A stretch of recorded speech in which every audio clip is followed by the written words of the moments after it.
Yves Trudeau, also known as Apache and the Mad Bomber, was a Canadian criminal who was part of the biker gang called the Hells Angels in Quebec.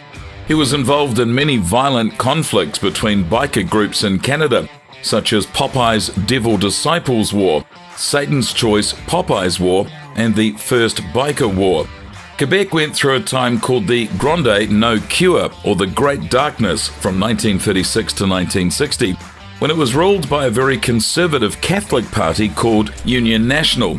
However, things changed after the 1960 provincial election, when the Quebec Liberals defeated Union National. The Quiet Revolution. After the election, Quebec underwent a significant transformation known as the Quiet Revolution.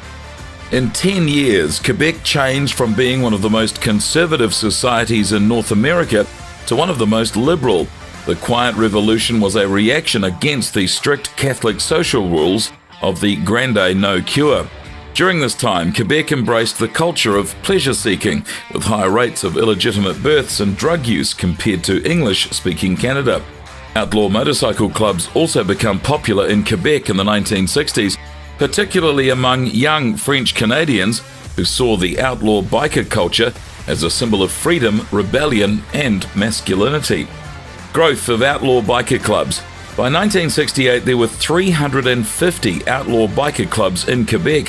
However, the popularity of these clubs also brought a high level of violence and brutality that was unmatched in the rest of Canada. With many clubs competing for a share of organized crime activities, conflicts arose between different biker groups, giving Quebec a reputation as a dangerous area in the outlaw biker world. Crime journalist James Dubrow even stated that there was more violence in Quebec, and even hitmen from other gangs were afraid to go to Montreal. Early involvement.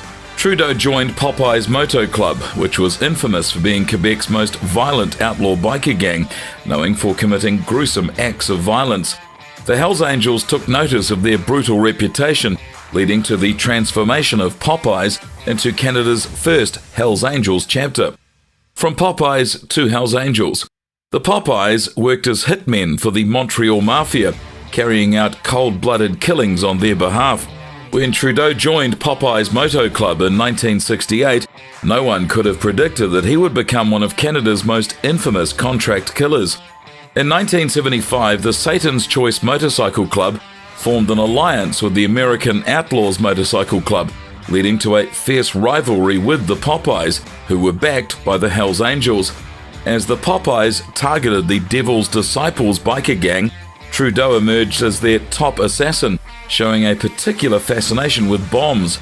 He had even taken a job at an explosive factory to refine his skills.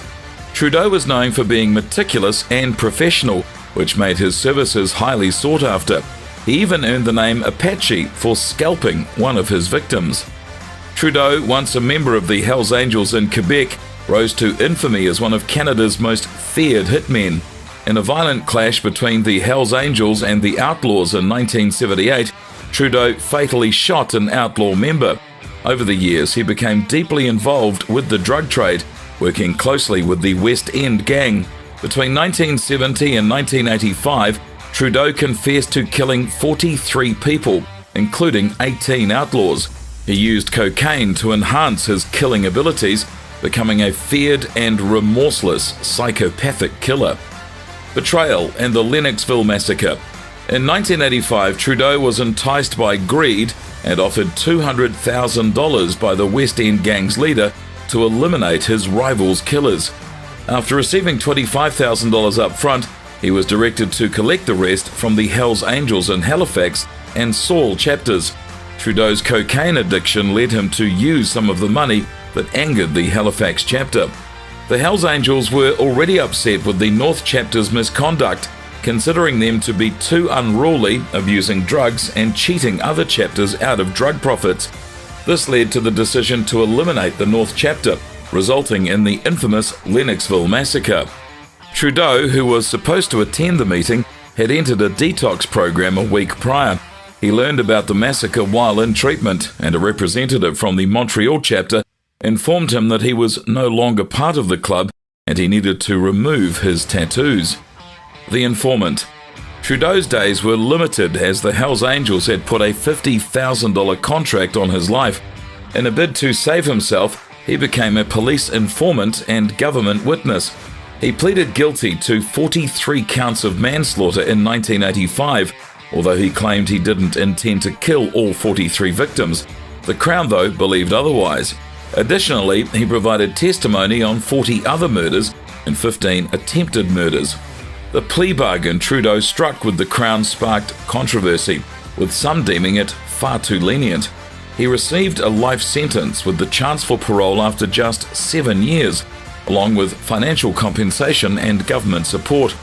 While cooperating with the authorities likely saved his life, Trudeau had to live with the consequences for the remainder of his days. The world of organised crime is filled with violence and betrayal, where second chances are very rare. Trudeau chose to leave that world behind and seek redemption through his cooperation, but paid a very heavy personal cost in the process. If you like this video, please hit like, share it with your friends, and if you haven't already, subscribe to this channel. Make sure to hit the bell icon so that you will always get the very latest from us first.